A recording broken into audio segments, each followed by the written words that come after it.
And we're live. Okay, so with this, again, the main aspect is these parent chains. They're all the same. It's where they branch off of that first carbon that will differentiate them. Okay, so what we see happening here is I wouldn't expect you to know what that parent chain is right now, and again, don't try to memorize these all at once, okay? Because you do that, and in my opinion, it's not going to be in your best interest to do that, okay? So we had said the first 7 on page 600, and then we'll add 2 or 3 at a later time, okay? Because one of those aspects that we will do is we need to start linking these amino acids together. Okay, so with that, okay, we said when it comes to these compounds, okay, even if we didn't go any further, we already know that that is an acid as it stands right now, because we have your C, O, O, and H. And it's this site, okay, that's going to be the focal point when we start linking these amino acids together. Okay? And we've got a hydrogen on here. Now, when you're looking at these, I understand it has the R group on top, okay? But we don't want to do it that way. We want to have the hydrogen up here, so you can put the hydrogen or just the dash, like we always have been, okay? And then it's at this site where all the different amino acids will begin to differentiate themselves, okay? So here is our acid group, okay? And here is our amino group, okay? Now, whether you choose to put them 2 hydrogens in there, that's fine. Whether you do or whether you don't, that's entirely up to yourselves. Okay, and one more thing. If you don't put them dots there, it's not the end of the world. I just remember doing this. I believe when I took this course at Augustana, I remember that I think the professor had done it this way, so that's how I had learned to administer this information. Now, a little bit of, let's say, foreshadowing or looking forward. We said this is the focal point for connecting the next amino acid. Okay. The reason being is all semester long, when it came to reactions, we said it's all about the what? Whether it was the sugars, whether it was the aldehydes, the ketones, the acids. When we're reacting them, it's all about the what? It's all about the water, okay?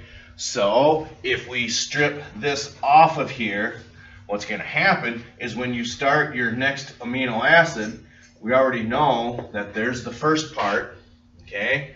So what would happen is this would disappear. Now you don't need to be writing this down, okay?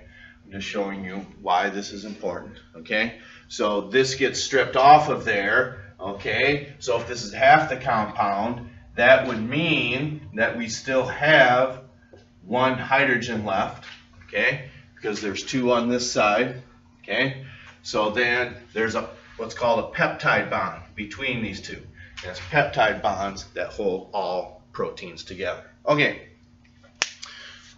so what we see happening here, okay, is we do have an amino acid up here right now. Which one is the simplest one? So which one would that be? Glycine, that's right. Okay, so to me, the best way to do these is starting simple and building up from that. Okay, so we have our glycine, okay, the simplest one. Now, if we put a methyl group, if you want to put your 3 hydrogens on here, or just CH3, that's fine as well. Then the next one, okay, starts with the letter A, which is what? alanine. Is it alanine or I guess I never really looked that close. Yes, I believe it's called alanine. Okay, so a little. It's not that any one of these are more complex than the other, but I think anyone would agree that glycine's the simplest. Okay, and again, to me, the best way to do these is writing these out. The more you write these and label them, the better chance you have of remembering this when it's needed. Okay, so we went from glycine to alanine. Now, if we put an isopropyl group on here, if you remember, a long time ago was the first time we administered what an isopropyl group was. So what does that mean? Isopropyl. There's 3 carbons with 1 derivative. Okay, so 3 carbons, yeah, we'll go with that. I mean, they may draw it just a little different, okay?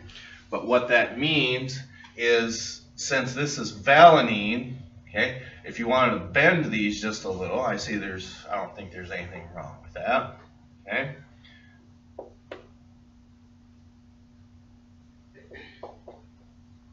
Okay, and then there's a hydrogen down here.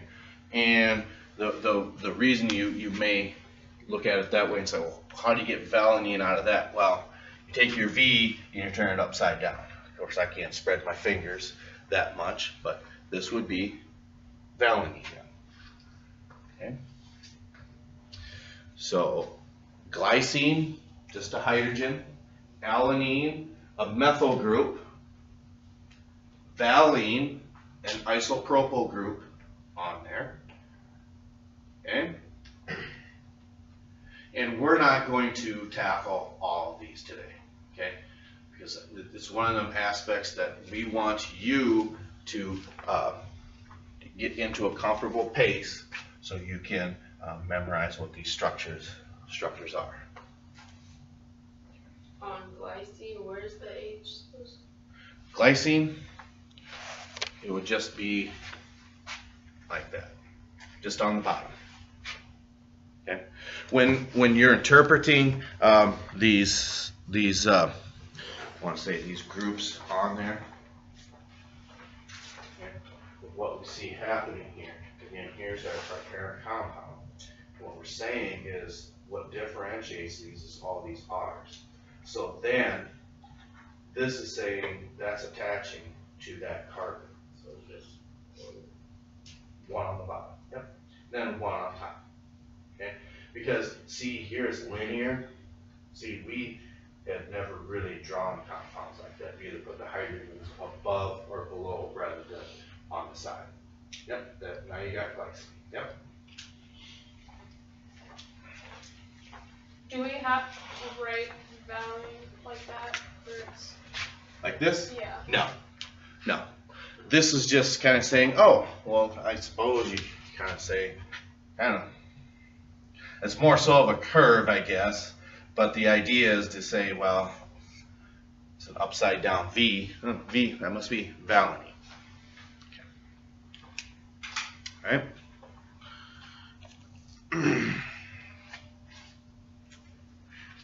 Okay. Then the next two, we'll do those and then we'll stop. Okay? Because it goes, what is it, leucine and then isoleucine. Okay? So, what happens with that, okay, we've got, okay, now, this is kind of like your butyl groups, okay, because it's going to say what, CH2, CH2, CH3, probably for leucine, or isoleucine, correct? CH3, CH2, and then it has the CH2. Okay. Right. Okay. And one of the ways that I think is the best way to understand these is to differentiate between leucine, and isoleucine is just look at it alphabetically. Okay?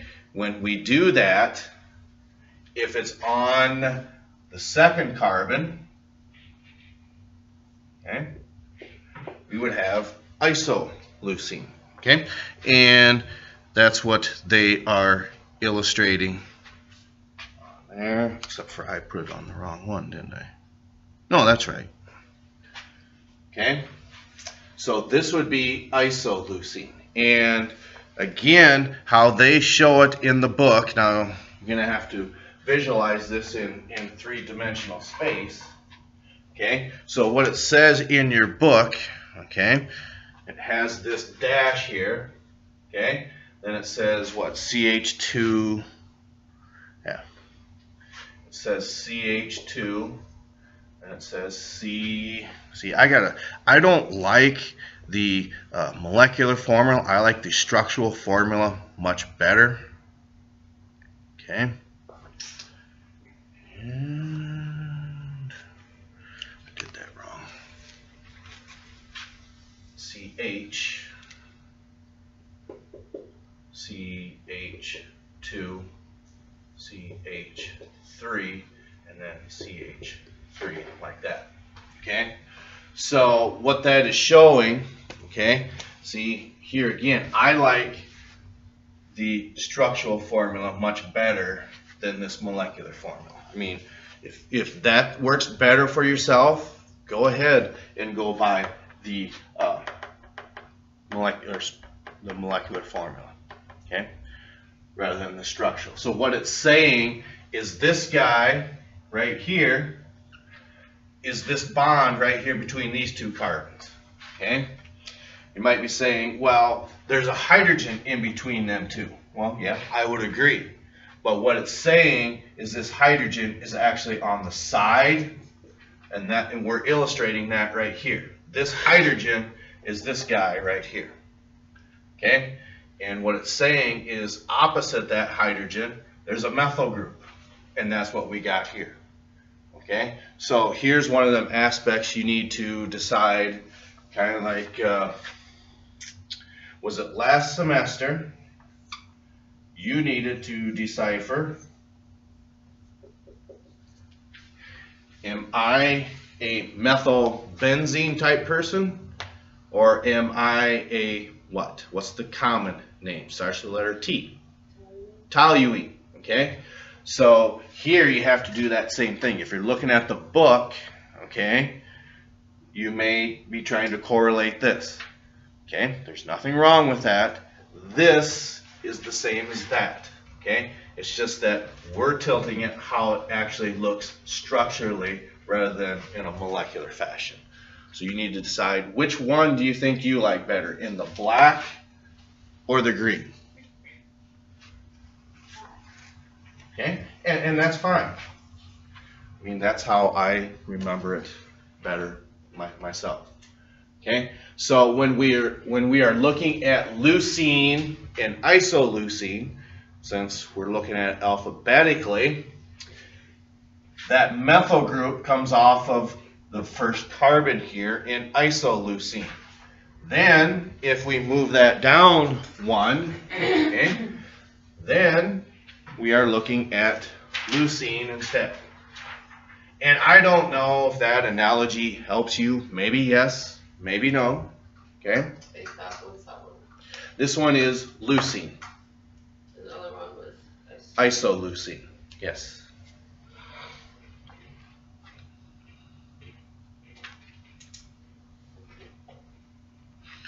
Okay, so what would be happening here for leucine now, okay, what that's saying is you've got CH2, and then it's got a bond here. Then it probably says CH, and then does it say CH3 bond? Yeah, bonding off to the side, and then CH3 here. Okay, and again, this is the exact same thing. This bond right here is this one. Okay,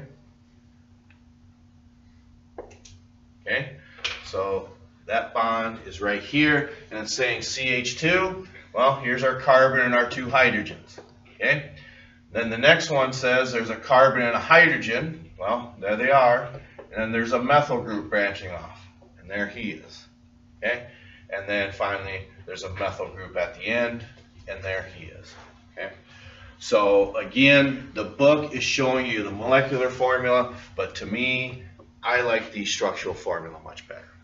And that's just me. You need to decide which route you want to take. Okay?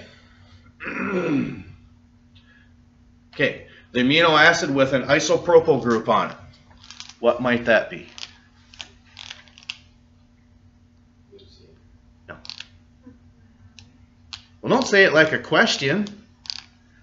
Valine.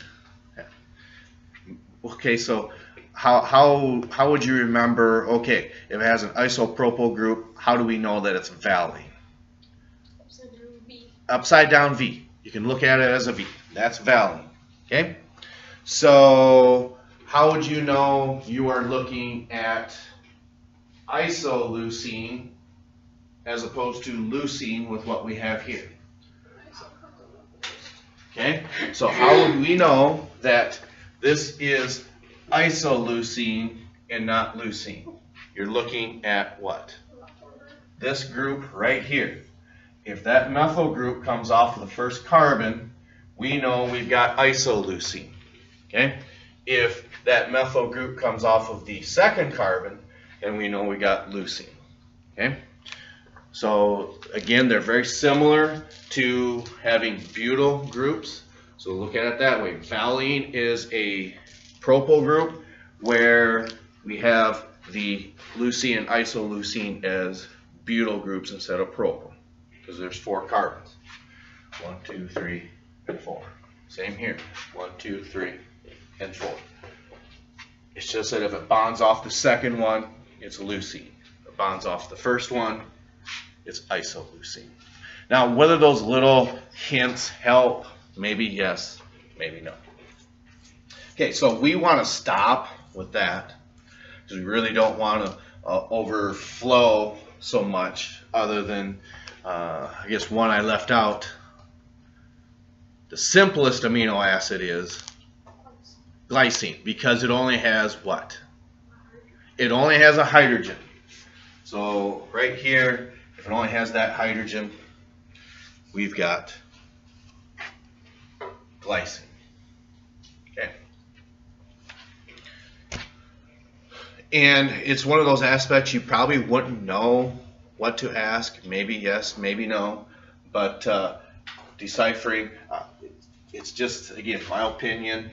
I like the structural formulas better than the molecular. But maybe it's easier to see on the molecular formulas rather than structural.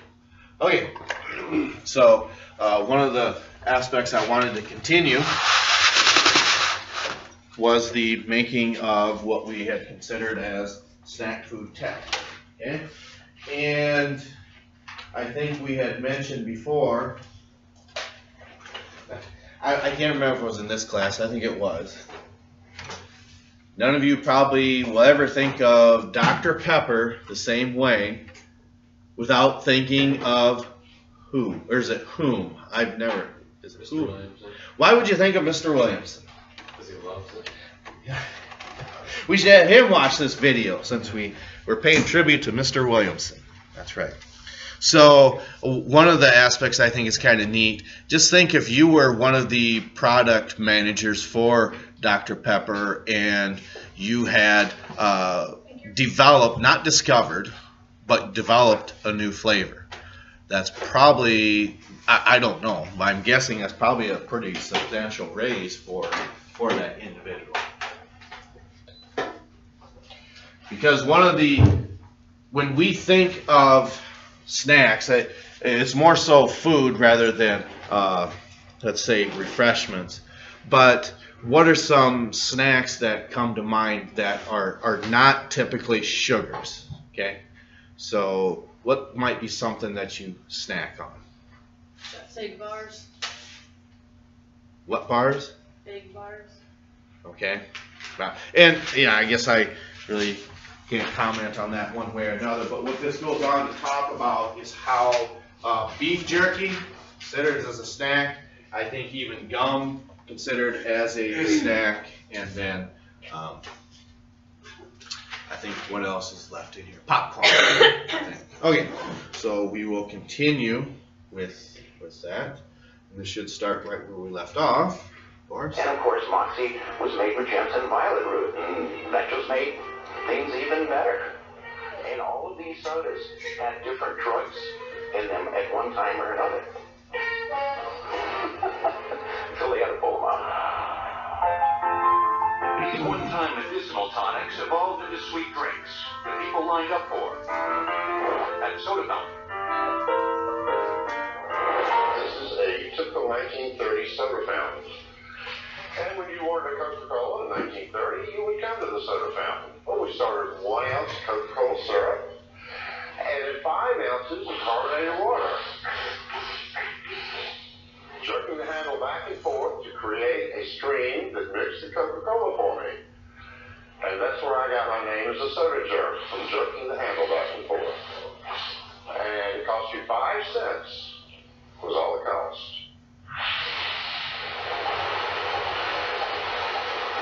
Today, the major soft drink manufacturers engage in a multi-billion-dollar business. It spends lots of that cash on research and new product development. Some of the new products emerging even boast some nutritional value. So we spend an awful lot of time researching consumer trends, researching consumer habits. So in the last few years, you've seen a number of new products. But the large brands haven't completely monopolized the soda market. If you're interested in real variety, Galco's in Highland Park, California, is a veritable mecca for aficionados of carbonated soft drinks. But you won't find too many of the big boys here. Shelf space commonly reserved for big name sodas in cans or plastic bottles is stocked with glass bottles of unusual and nostalgic items. Anyone who enters Galco's gets the benefit of John Neese's personal expertise. Well, this is Jamaica's finest, and it's made with real ginger root oil. And it's absolutely hot. It burns all the way down and all the way back. And this is Red Ribbon Cherry Supreme. It's made with real cherries. It's probably the cherriest cherry soda you'll ever taste. When I tell people, I said, look, make it easy, buy the case now, because you're going to be back. And they just smile and they walk out. The next week, they're back buying a case. The mint julep. You can't go without the mint julep. When people taste this, everybody gets excited. And there's 2 types of people, those that like mint and those that don't like mint. And if you like mint, you're going to love it. And then the Manhattan Specials. They've been in Brooklyn, New York since 1895, and their primary soda is the coffee. They actually roast the beans, grind them, brew it, and bottle it. This is really good. Despite John's seemingly sugar-induced exuberance for the fizzy stuff, he allows himself just 1 bottle a day. I like that. Maybe 2. But what if you crave a sweet that's a bit more substantial? I was wrong. Donuts. Donuts. If all the Coca-Cola ever produced was put in 8-ounce bottles weighed end-to-end, it would reach to the moon, in fact, almost 1,300 times. More snack food tech will return on Modern Marbles. It wasn't too bad this morning. My road was just a little shitty. Yeah, that's how very cool was. Like, a lot of school out there. Don't have school, is it? That's garbage. Can I get a drink real quick? Yes. Your road was alright? Did you drive on it a lot? We now return to more snack food tech on Modern Marbles. Shut up.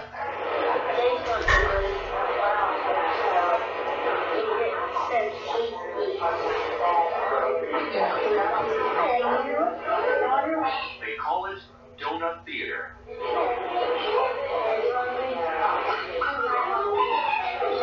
Kids of all ages stand behind the viewing glass and marvel at the steel assembly line. It turns dough, oil, and sugar into a little ring of heaven. The donut. A completely highly mechanized process ensures that each sweet circle is perfect and uniform. As it makes its way into the box, and ultimately, into your mouth.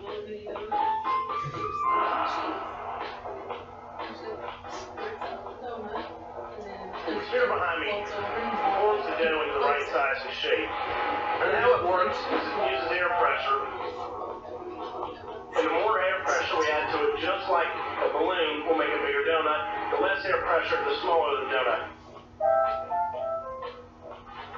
The computer controls our air pressure so that it makes the donuts the right size and shape every time. That computer takes away all of the human variables in it, making it the right size and shape. However, I cannot show you that piece of equipment.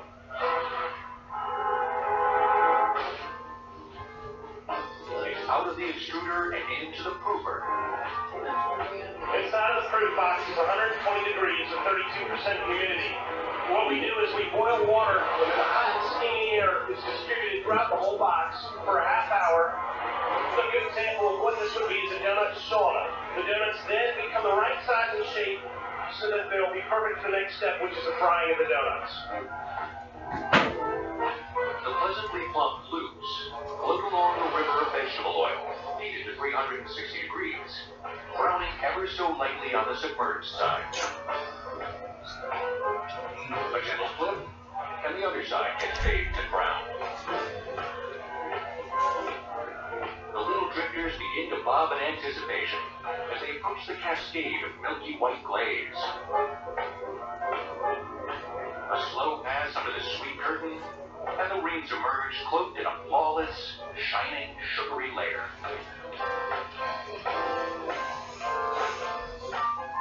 Only the blemish-free are selected to go into the familiar white and green box.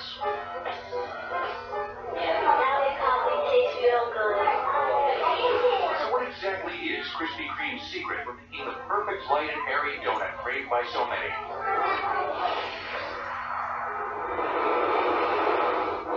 The secret lies at the mix plant. We keep the secret recipe locked up in a vault. There's only 4 people that know the secret recipe. Come on, follow me.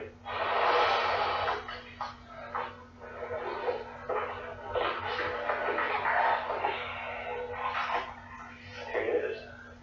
That's about as close as we're going to get there.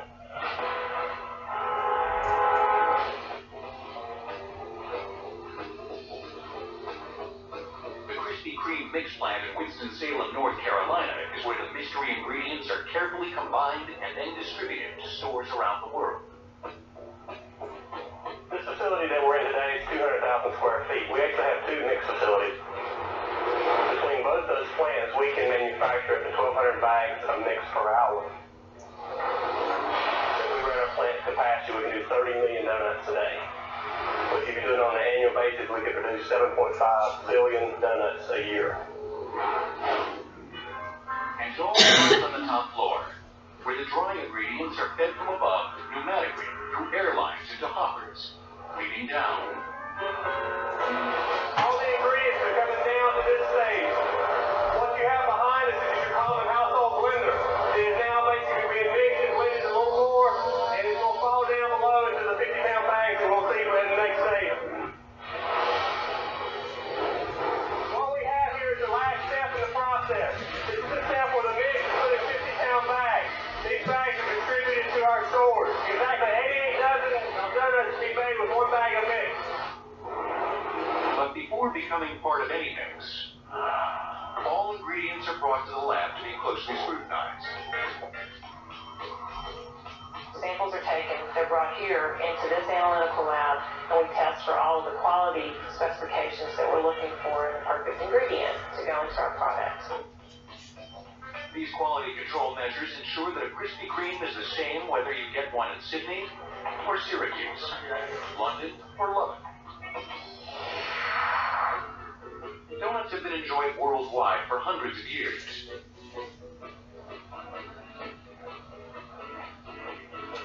Native Americans had their cornmeal and sap version, and Dutch settlers had their oliekoek, or oily cake. But if the whole makes the donut, credit Sea Captain Hanson Gregory. they were making these fried cakes on a ship, and the captain was steering the ship like this, and there was a squall, and it was very rough, so he needed someplace to put the fried cakes, so he took it and he put it on the wheel like that, and that's how the donut was invented. The great urban legend. Donuts gained popularity during World War I, when the Salvation Army ladies in Europe fried them up in garbage pails for the soldiers. When Johnny came marching home again, he brought with him a refined taste for the sweet treat. In 1933, Vernon Rudolph, founder of Krispy Kreme, began to make a whole lot of dough with his secret recipe for yeast-raised donuts. Back in the 30s, the mix was formed much differently. The name Krispy Kreme comes from the way the original recipe came together. You have the cream base and then the crispy fry and Krispy Kreme. In 1937, Rudolph moved to Winston-Salem and began making his donuts in a rented building for delivery to local stores. But people kept stopping by in the morning, asking for them hot and fresh. Ever the entrepreneur, Rudolph cut a hole in the wall of the building, giving birth to the first Krispy Kreme retail outlet specializing in hot donuts. Vernon Rudolph was always looking for ways to improve the technology. It was in the 60s when Krispy Kreme really went off in a different direction and looked to deliver the same shape every time. And that's when the extruder was invented. And so instead of cutting donuts out of dough, we were extruding donuts. And he had the idea of adding air pressure to that so that you could stamp out donuts the same size and have a continuous process. His vision was really to have, from the time that the mix went into the dry mix and the wet mix went into the mixer, that there would be an automated process from there all the way to the finished product. Donut tech has come a long way. But some donut makers still do it the old-fashioned way. Come on, lady. By hand. Or at least mostly by hand. The way we make donuts is add flour and water and yeast together, mix it up in the mixer, and then it's put on the baker's table, and it's cut up into little sections, and then it's rolled out and cut by hand in different shapes, whether you want a glazed donut or a jelly donut or a bar. From there, it's put on frying screens and then put into the fruit pot. And we put it in the fryer, and we cook it till it's done, and then put it on the glazing table. At Randy's, they handmade 32 varieties of donuts, each more sinful than the last. This is a jelly pump with lemon inside. Then we just pump the jelly inside the donuts. The lemon filling is made of pectin and sugar and lemon flavoring. These are our Long Johns. We're going to ice them with chocolate and maple icing. This is basically a double boiler that heats the water up and then it heats the icing. Voila! Ever wonder what happens to the holes? The donut holes go out in the effort somewhere. No, the donut holes are just put back into the dough so we can make more donuts. And more donuts is just what Randy's needs. Customers line up in the wee hours to get some of their finest. The resilient donut has seen us through the good times and the bad. But can it survive a more weight-conscious society? An assault on all things carb-laden has been perpetrated by Man the Hunter and his real true love. Meat. In about 22 seconds, Krispy Kreme can produce enough donuts to make a stack the height of the Empire State Building. No, don't.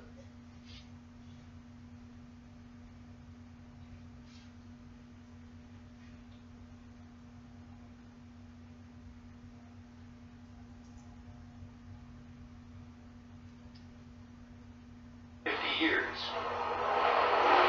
Annually Rudolph Foods Company converts about 120 million pounds of raw pork skin into about 40 million pounds of finished pork rinds, or sales of approximately 90 million each year. That's a whole lot of pig skin. Yep, that's what they're really made of. The pork rind really has a rich history. It goes back to when hogs were butchered on the farm. They found use of basically all the products on the hog.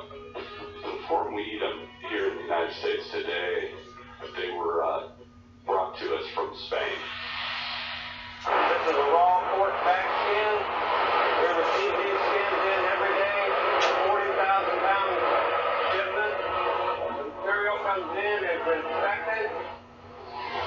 It goes into the freezer because we run everything in order of age. So we're running the older material first. They take Porky's hide and cut it into 1-inch squares to ensure a uniform product. The skin squares will now undergo a 2-step process on their way to becoming pellets. This is our first step cooking process, drying, where we're pulling moisture and oil out of the raw material. During this process, we also add a cure, which is a secret ingredient that we're not going to be able to tell you.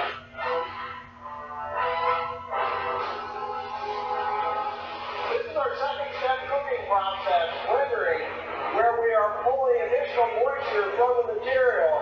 In this vessel, we have oil and an agitator that gently agitates the product to ensure even cook. Pellets come out of the renderer at 240 degrees Fahrenheit, which is way too hot to handle. So they must be cooled to under 100 degrees. At a more manageable temperature, the pellets can be checked for quality using the Tegra optical sorter, a high-speed product handling, detection, and injection system. We put in the perfect pork rind color, and then as the pellets fly through, if they are any other shade than what we put in, air knives are going to kick this pellet out into an overflow table and it's been thrown away. These air knives will kick out any defects from dark pellets, light pellets, the occasional pig bone that goes through. Next, the pellets are conveyed to the fire, where they're fried in lard at 400 degrees for 1 minute, expanding to 5 or 6 times their size. The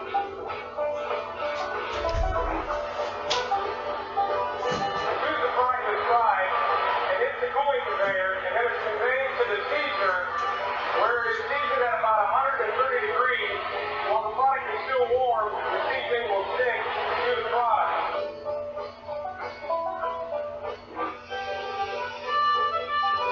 Now the product is ready to be weighed, packaged, and sealed by this vertical form-filled machine, and ready to enjoy.